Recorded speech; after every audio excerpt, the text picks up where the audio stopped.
Hello everyone, welcome back to my channel and I hope that you are all doing very well. So today in this video we'll be discussing a summary of the novel that is The Little Prince, written by Antoine de Saint-Exupéry, and the French version of The Little Prince is Le Petit Prince. So in this video we'll only discuss the summary of this novel, and if you want the detailed explanation of this novel, so I've made another separate video on this and I've given the link of that video in the description box so that you can find it and get it better. So before this video goes on, let's quickly see the introduction to the novelist, that is Antoine de Saint-Exupéry.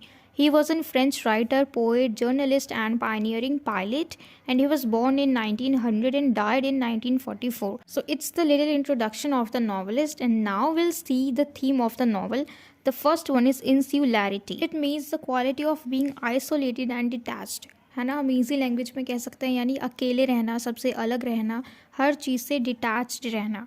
फिर second theme है हमारा wisdom through adventure. Means कि जब हमारा little Prince wisdom की तलाश में सारे कॉस्मॉस में घूम रहा था तो उस वक्त इसने काफ़ी सारे एडवेंचर्स को भी एन्जॉय किया।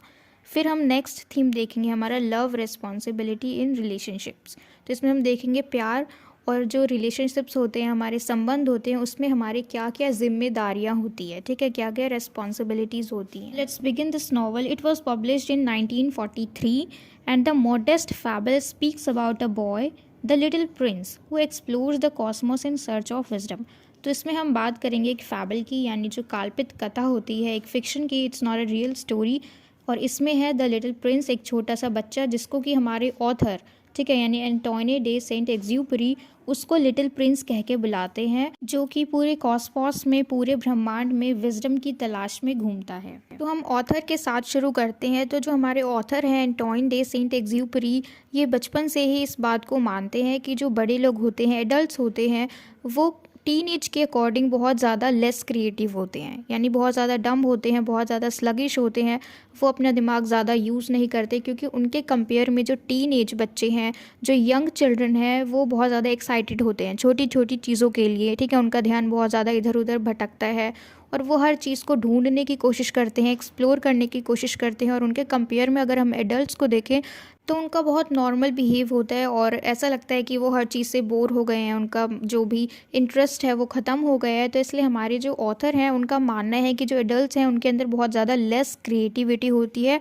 और अगर हम उन्हें कोई चीज़ ऐसी बना के दिखाएं तो उन्हें समझ नहीं आती, ठीक है।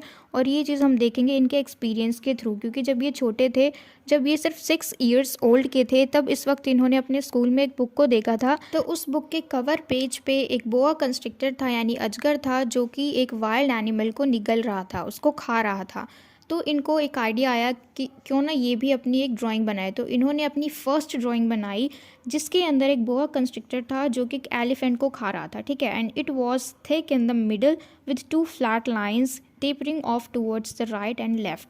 तो ये कैसा था, यानी दोनों तरफ से बिल्कुल फ्लैट था और ऊपर से बीच में वो थिक था, यानी मोटा था। तो इन्होंने अपने हिसाब से तो एक एलिफेंट बनाया था और उसको कौन खा रहा था, एक बोआ कंस्ट्रिक्टर, यानी एक अजगर सांप। तो उस वक्त जो भी उसने ड्राइंग बनाई तो उसने एडल्ट्स को दिखाया, यानी अपने से बड़े लोगों को दिखाया, और उन सबका कहना क्या था, क्योंकि वो जिस नज़रिए से देख रहे थे उन सबको लग रहा था वो एक हैट है, क्योंकि वो दोनों तरफ से फ्लैट और बीच से वो मोटा सा था, बीच से वो थिक था, तो इसलिए वो हैट की शेप में आ रहा था। फिर उनको बहुत ज़्यादा अजीब सा लगा, उनको गुस्सा आया कि इतना ज़्यादा ईजी ड्राइंग है और ये लोग ये भी नहीं समझ पा रहे हैं, एडल्ट्स लोग कितने ज़्यादा लेस क्रिएटिव हैं। अगर वो थोड़ा सा भी दिमाग यूज़ करे तो वो इस चीज़ को समझ जाएंगे कि ये एक एलिफेंट है और एक स्नेक है, लेकिन उनको ये क्या नज़र आ रहा है, एक हैट। फिर उन्होंने दूसरी ड्राइंग बनाई जिसके अंदर उन्होंने इसको अच्छे से दिखाया कि एक बोआ कंस्ट्रिक्टर जो है वो एलिफेंट को खा रहा है, ठीक है। और दूसरी बार जब इन्होंने एडल्ट्स को अपनी ड्राइंग दिखाई तो उन्होंने क्या बोला कि इस चीज़ को वो अबैंडन कर दे, इस चीज़ को छोड़ दे, स्केचिंग करना छोड़ दे। फिर जब नरेटर बड़े हुए, then the narrator chose not to pursue art and instead became an aviator और पायलट।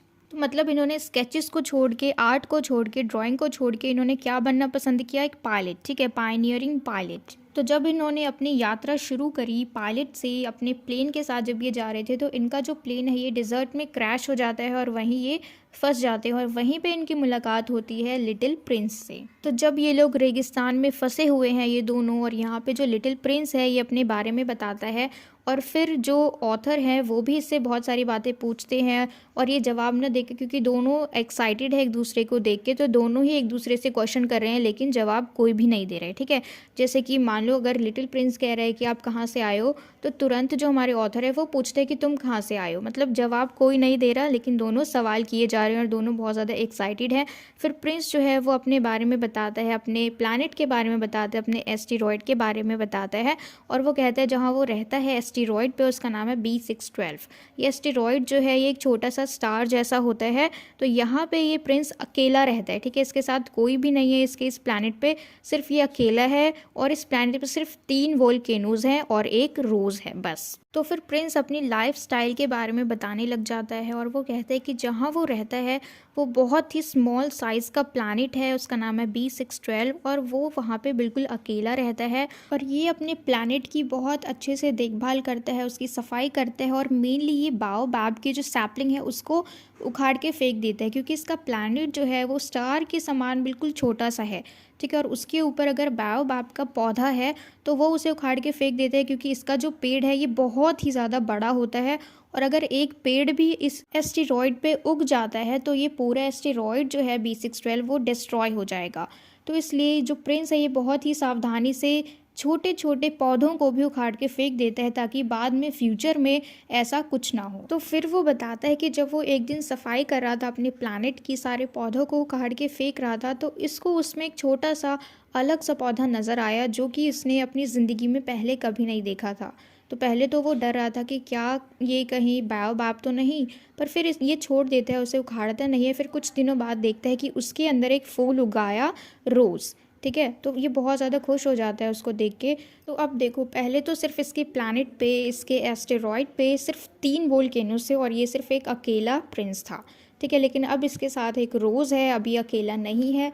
और अब ये क्या करता है, उसकी बहुत अच्छे से देखभाल करता है, उसके कांटे हटाता है, उसे धूप में लेके जाता है, उसके आसपास जो भी छोटे छोटे झाड़ियाँ उग जाती है उसको साफ़ करता है। और जो भी इसका खाली टाइम होता है वो बैठे बैठे सिर्फ उसी को देखता रहता है हर वक्त। ठीक है, तो मतलब इसको अब बहुत ज़्यादा लगाव हो गया है उसे, उससे बहुत सारी बातें करता है, उसको बहुत ज़्यादा प्यार करता है, इसकी फीलिंग जो है वो बहुत ज़्यादा बढ़ गई है इस रोज़ के लिए। ठीक है, लेकिन अब ये कहता है कि रोज़ जो है एक एरोगेंट फ्लावर है, यानी वो बहुत ज़्यादा घमंडी है और उसे कोई फ़र्क नहीं पड़ता कि अगर प्रिंस उसकी देखभाल करे या ना करे।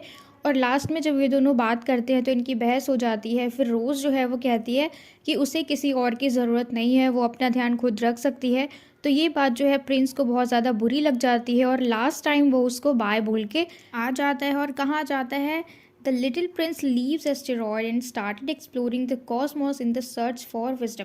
अब इसके बाद से, इस लड़ाई के बाद से, ये अपने एस्टेरॉयड को छोड़ के पूरे कॉस्मॉस में घूमने लग जाता है, विजडम को एक्सप्लोर करता है। At the start of his voyage, यानी जब ये अपनी यात्रा को शुरू करता है, the young Prince comes across many asteroid, यानी इसको अपने ही एस्टेरॉयड की तरह काफ़ी सारे एस्टेरॉयड दिखते हैं। और जैसे कि इसके एस्टेरॉयड का नंबर था B612, तो इसी तरीके से काफ़ी सारे हैं जिनका नंबर है 325, 326 और ऐसे ही 330 तक। अब जैसे कि हमारा प्लैनेट है अर्थ, और हमारे प्लैनेट के अलावा भी काफ़ी सारे प्लैनेट्स हैं, Mercury, Venus, Earth, Mars, Jupiter and Saturn. तो इसी तरीके से इसके एस्टेरॉयड के अलावा भी काफ़ी सारे एस्टेरॉयड्स हैं जिनके अलग अलग नंबर है। तो ऐसे ही जब वो फर्स्ट प्लैनेट पे जाता है, फर्स्ट एस्टेरॉयड पे जाता है, he find some monarch seated on a magnificent throne and dressed in a gorgeous fur coat. यानी वो जब जाता है तो किसको देखता है, एक मोनार्क को देखता है, एक राजा को देखता है जो कि बड़े से मैग्निफिशेंट थ्रोन पे बैठा हुआ है, पत्थर पे बैठा हुआ है, और उसने गॉर्जियस फर कोट पहना हुआ है। ठीक है, यहाँ पे इसकी अजीब बात क्या है कि जब प्रिंस उससे बात करता है तो ये राजा जो है वो कहता है कि ये सबके ऊपर हुक्म चलाता है, इसका जो ये राज्य है ये बहुत अच्छे से चलाता है, अपनी जनता को खुश रखता है। लेकिन यहाँ पे हम देखेंगे कि ये पूरे प्लैनेट पे, पूरे एस्टेरॉयड पे सिर्फ अकेला ही इंसान है और अपने आप को वो राजा कह रहा है। यानी अगर राजा है तो उसकी प्रजा होनी चाहिए, लेकिन इसकी प्रजा नहीं है। तो ये मोनार्क जो है ये बहुत कोशिश करता है लिटिल प्रिंस को रोके रखने की। वो चाहता है कि लिटिल प्रिंस जो है वो उसी के साथ रहे पूरी ज़िंदगी भर, लेकिन लिटिल प्रिंस वहाँ से चला जाता है नेक्स्ट एस्टेरॉयड पे। And then he comes across a conceited guy who urges him to applaud him. फिर जब वो दूसरे एस्टेरॉयड पे जाता है, वहाँ पे इसे एक कंसीटेड गाय मिलता है, यानी एक अभिमानी व्यक्ति जिसको बहुत ज़्यादा घमंड है अपने पैसों पे, अपनी शोहरत पे। और वो क्या चाहता है कि कोई भी उसे ऐसा इंसान मिले जो उसकी तारीफ़ करे, उसकी वाहवाही करे। तो इसलिए वो लिटिल प्रिंस को कहता है कि तुम मेरी तारीफ़ करो, ठीक है। तो यहाँ पे बहुत ज़्यादा इरिटेट हो जाता है लिटिल प्रिंस कि ये कितना वियर्ड इंसान है कि मिला भी नहीं है, जानता भी नहीं है, ठीक से बातचीत भी नहीं हुई है, और ये चाहता है कि मैं इसकी तारीफ़ करूँ। और यहाँ पे हम सिमिलैरिटीज़ देखेंगे हर एस्टेरॉयड पे कि जो भी इंसान इस प्रिंस को मिलता है वो अकेला ही है। ये कंसीटेड गाय भी इस एस्टेरॉयड पे बिल्कुल अकेला है। फिर यहाँ से भी चला जाता है हमारा लिटिल प्रिंस। उसके बाद वो दूसरे एस्टेरॉयड पे जाता है, वहाँ पे उसे एक एल्कोहलिक मिलता है, यानी एक शराबी मिलता है। और ये भी बहुत ज़्यादा वियर्ड एल्कोहलिक है। जब इससे पूछा गया कि वो इतना ज़्यादा शराब क्यों पीता है, तो इसका बहुत अजीब सा आंसर देता है वो आदमी कि मैं इतना ज़्यादा शराब इसलिए पीता हूँ क्योंकि शराब पीने के बाद मैं बहुत ज़्यादा एम्बैरस फील करता हूँ कि मैं इतना ज़्यादा क्यों पीता हूँ। तो इस एम्बैरसमेंट को अवॉइड करने के लिए मैं फिर से शराब पीना शुरू कर देता हूँ। और ये अल्कोहलिक भी यहाँ पे बिल्कुल अकेला है, और इसका जवाब प्रिंस को बहुत अजीब लगता है, और वो यहाँ से भी छोड़ के दूसरे वाले एस्टेरॉयड पे चला जाता है। और दूसरे वाले पे कौन मिलता है इसको? एक businessman who is too busy in counting numbers to notice the prince, यानी वो बहुत ज़्यादा बिजी है, वो स्टार्स को काउंट कर रहा है, तो उसे मालूम ही नहीं लगता कि कौन आया कौन गया, ठीक है। तो अभी यहाँ पे प्रिंस आ चुका है और वो नोटिस भी नहीं कर पा रहा, वो देख भी नहीं पा रहा, he doesn't even bothering to see कि कौन आया कौन नहीं आया। तो इसका ध्यान अभी तक प्रिंस पे नहीं गया, ठीक है। और जब प्रिंस उससे पूछता है तो वो ऐसे एक्ट करता है जैसे प्रिंस उससे डिस्टर्ब कर रहा हो, तो वो चुप हो जाता है। फिर जब उसका काम फिनिश होता है तो वो कहता है कि मैं इन स्टार्स को गिनता हूँ, और इनको गिनने के बाद इनको इकट्ठा करके इन्हें मुझे बैंक में जमा करने जाना है। तो वो क्लेम करता है that he is a businessman and he deals with a star. Prince को इसकी ये चीज़ अजीब लगी बहुत, और ये बिजनेसमैन भी बिल्कुल अकेला है इस एस्टेरॉयड पे। और प्रिंस इसे भी छोड़ के नेक्स्ट एस्टेरॉयड पे चला जाता है, जहाँ इसकी मुलाकात होती है एक लैम्प लाइटर से। और इसको थोड़ा अच्छा लगता है कि चलो कोई एक ऐसा इंसान तो मिला जो एक अच्छा काम कर रहा हो। अब ये लैम्प लाइटर क्या काम करता है? इसका काम है अगर रात में अंधेरा हो तो ये लाइट को जला देगा, और जैसे ही सुबह होगी तो ये लाइट को बंद कर देगा, ठीक है। अब इनके यहाँ पे क्या होता है कि हर 1 मिनट बाद सुबह हो जाती है, हर 1 मिनट बाद रात हो जाती है, यानी इसका काम कंटिन्यूअसली चलता ही रहता है। हर 1 मिनट में इसे लाइट बंद करना है, लाइट जलाना है, लाइट बंद करना है, लाइट जलाना है। फिर इसको देख के प्रिंस सोचते हैं कि चलो ऐसा इंसान तो मिला जिससे मैं दोस्त बना सकूँ, जिससे मैं दोस्ती कर सकूँ। लेकिन इसके बाद प्रिंस इसको भी छोड़ के नेक्स्ट एस्टेरॉयड पे चला जाता है, जहाँ पे इसकी मुलाकात होती है एक राइटर से। The man claims to be a geographer who knows the location of all the oceans, mountains, towns and dunes, यानी एक राइटर जो कि क्लेम करता है कि वो एक जोग्राफर है और उसे हर जगह के लोकेशन के बारे में मालूम है, ठीक है। अब यहाँ पे आयरनी क्या है कि ये जोग्राफर है और इसे हर चीज़ पता है, लेकिन इसे अपने ही एस्टेरॉयड के बारे में नहीं पता जहाँ पे ये रहता है। और इसका काम क्या है कि जो भी बाहर से विजिटर्स आ रहे हैं उनसे वो पूछे कि वो कहाँ से आ रहे हैं, जहाँ वो रहते हैं उनकी स्पेशल चीज़ के बारे में बताए। तो अब ये जो लिटिल प्रिंस है ये क्या बताता है? रोज़ को मेंशन करता है और उसकी काफ़ी ज़्यादा तारीफ़ करने लग जाता है। फिर राइटर उसे बताता है कि रोज़ तो सिर्फ एक फ्लावर है और इसका बहुत थोड़ा सा टाइम होता है। जैसे कि एक पौधा है, ठीक है, रोज़ का पौधा है, तो वो उगा, थोड़ा बड़ा हुआ, फिर कली आई उसमें, फिर फूल खिल गया, उसके बाद जो मुरझा गया, फिर धीरे धीरे ख़त्म।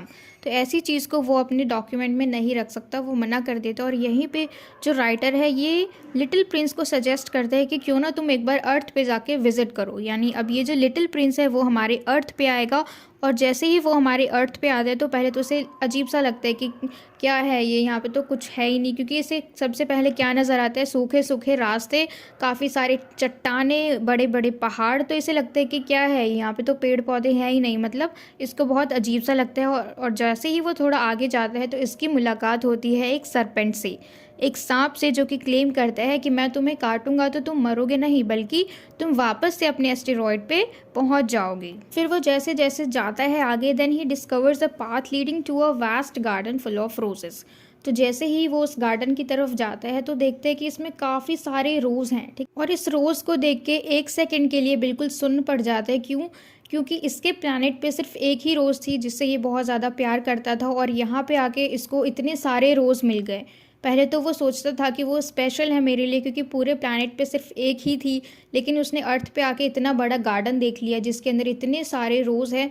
तो ये बात इसको बहुत अजीब लग रही है और वो सोच रहा है कि अगर वो अलग नहीं है, वो स्पेशल नहीं है, फिर ऐसे तो मैं भी ऑर्डिनरी हूँ। क्योंकि वो सोचते हैं कि अगर उसकी तरह, जिसको मैं इतना स्पेशल समझता था, इतना अलग समझता था, उसकी तरह यहाँ पे इतने सारे हैं, फिर तो मेरी तरह भी काफ़ी सारे होंगे। तो ये सोच के वो बहुत ज़्यादा रोने लग जाता है उसी गार्डन में बैठ के, और रोते रोते वहाँ पे लेट जाता है। और लेटते के साथ ही वहाँ पे एक फॉक्स आ जाता है, ठीक है, यानी एक लोमड़ी आ जाता है। और वो लोमड़ी जो है उसके पास आके बैठ जाता है और उसे चुप कराने लग जाता है। और प्रिंस जो है उसको कहता है कि क्यों ना तुम मेरे साथ खेलो, ठीक है। Prince invites the fox to play with him. अब देखो फॉक्स की क्या शर्त है यहाँ पे, कि मैं एक ही शर्त पे तुम्हारे साथ खेल सकता हूँ, अगर तुम मुझे टेम करो, अगर तुम मुझे अपना पालतू जानवर बनाओ तो ही मैं तुम्हारे साथ खेल सकता हूँ, वरना नहीं खेल सकता। तो लिटिल प्रिंस जो है, इसे टेम जो वर्ड है इसका मतलब नहीं पता, तो फॉक्स उसे समझाता है कि अगर तुम मुझे पालोगे तो मैं तुम्हारे साथ हमेशा रहूँगा, खेलूँगा, खाऊँगा, पीऊँगा, हर वक्त तुम्हारे साथ ही रहूँगा, जो भी तुम टाइम स्पेंड करोगे वो मेरे साथ ही करोगे। तो ये समझ के इसे रोज़ की याद आ गई, क्योंकि अपने प्लैनेट पे, अपने एस्टेरॉयड पे जब वो रोज़ के साथ था तो उसके साथ रोज़ ही रहती थी, वो हमेशा उसी के पास बैठ के बातचीत करता था, उसी के साथ अपना पूरा टाइम स्पेंड करता था। तो इसने कहा कि नहीं, मेरे पास तो रोज़ ऑलरेडी है और यहाँ पे मैं रुकने नहीं वाला, कुछ टाइम बाद चला जाऊँगा, ठीक है। तो ये सारी बातें फॉक्स और प्रिंस करते हैं, और प्रिंस जो है वो सारी बातें बता देता है रोज़ के बारे में, कि वो कितना ज़्यादा पसंद करता है रोज़ को, कितना ज़्यादा प्यार करता है, उसकी केयर करता है, उसके मन में काफ़ी ज़्यादा फीलिंग्स है रोज़ के लिए। और यहाँ पे इसने आके देखा कि उसके अलावा सेम टू सेम उसी के जैसे इतने सारे रोज़, और फिर भी जो उसके प्लैनेट पे रोज़ है जिसकी ये देखभाल करता था, वो इतनी ज़्यादा स्पेशल क्यों है, वो इतनी ज़्यादा अलग इसको क्यों लगती है। क्योंकि यहाँ पे आके तो इसने इतना बड़ा गार्डन देखा जिसमें इतने सारे रोज़ हैं, और फिर भी वो रोज़ इसको क्यों इतना ज़्यादा स्पेशल लगती है। तो ये सारी बातें ये फॉक्स को बताता है, और फॉक्स कहता है कि ठीक है, तुम जाओ एक बार फिर से देख के आओ इस गार्डन को जिसमें काफ़ी सारे रोज़ हैं। तो ये जाता है और कहता है कि जब तुम वापस आओगे तब मैं तुम्हें सीक्रेट बताऊंगा, 3 सीक्रेट बताऊंगा। तो जब वो वापस आता है तो फॉक्स उसे 3 सीक्रेट बताता है। पहला, only heart could see accurately since eyes overlook what is essential, कि सही मायने में जो दिल है वही हमारे डिसीजन लेता है, वही हर चीज़ को एक्यूरेटली देखता है, क्योंकि आंखें जो है वो मटेरियल चीज़ों को देखती है, मटेरियलिस्टिक चीज़ों को देखती है, ठीक है। फिर दूसरा है, the time the Prince has invested on his flower is what renders it so valuable, यानी जो भी टाइम उसने उस रोज़ के साथ स्पेंड किया वही टाइम इसको बहुत ज़्यादा वैल्यूएबल बनाती है। जो भी फीलिंग्स उसने इन्वेस्ट की वही सारी चीज़ उस रोज़ को बहुत ज़्यादा वैल्यूएबल बनाती है, स्पेशल बनाती है। फिर थर्ड सीक्रेट है, a person is eternally accountable to what he has nurtured. इसका मतलब है कि एक ऐसा इंसान जो किसी चीज़ को शुरू से देखता है, शुरू से संभालता है, शुरू से उसका पालन पोषण करता है, तो उसके लिए वो पूरा जिम्मेदार वो खुद हो जाता है वो व्यक्ति। जिस तरीके से ये प्रिंस है, उसने शुरू से ही उसका ध्यान रखा, शुरू से ही रोज़ के कांटे निकालता था, उसके आसपास जो झाड़ियाँ थी उसको उखाड़ के फेंकता था, यानी उसका अच्छे से ध्यान रखता था, उसको टाइम पे पानी देता था।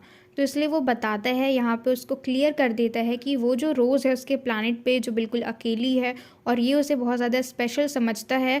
और इन 3 सीक्रेट्स के थ्रू वो उसे बताता है कि क्यों वो स्पेशल रोज़ है। और इनकी इतनी बातचीत के बाद इनकी जो अंडरस्टैंडिंग है, इनकी जो दोस्ती है वो और ज़्यादा अच्छी हो जाती है। लेकिन अब वक्त है प्रिंस के जाने का, तो ये आखिरी वक्त है। अब यहाँ पे ये दोनों ही मायूस हो जाते हैं क्योंकि ये दोनों बिछड़ रहे हैं, ठीक है। तो बहुत ज़्यादा रोने वाला सीन हो जाता है, दोनों सैड हो जाते हैं। लेकिन लास्ट में जो प्रिंस है ये चला ही जाता है।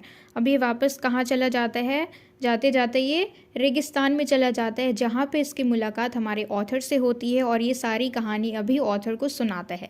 तो इतनी बातचीत करने के बाद, क्योंकि ये दोनों रेगिस्तान में हैं तो इनको प्यास लग जाती है, तो ये दोनों कुआं ढूंढने निकल पड़ते हैं, और इन्हें आगे जाके कुआं मिल भी जाता है। ये दोनों पानी पी लेते हैं, इनका प्यास बुझ जाता है। उसके बाद अब इनके बिछड़ने का भी वक्त आ गया। अब देखो इनकी इतनी ज़्यादा अंडरस्टैंडिंग जो है, इनकी जो दोस्ती है वो कैसे अच्छी हो गई, क्योंकि देखो जो ऑथर है उनका बचपन से ऐसा ही मानना था कि जो एडल्ट्स होते हैं वो लेस क्रिएटिव होते हैं, और जब वो बड़े हुए तब तक भी वो बड़े लोगों को अपनी ड्राइंग्स दिखाते थे, और उसके बावजूद भी जो बड़े लोग थे वो क्या कहते थे, ये एक हैट है। Instead of boa constrictor and an elephant, वो क्या कहते थे, ये सिर्फ एक हैट है। तो ये जो ड्राइंग है ये हमेशा अपने साथ कैरी करके रखते थे, और जो भी जिनसे भी ये मिलते थे उनको ये दिखाते थे, और इस उम्मीद में होते थे कि कोई तो पहचान लेगा कि ये एक सांप है और एक एलिफेंट है।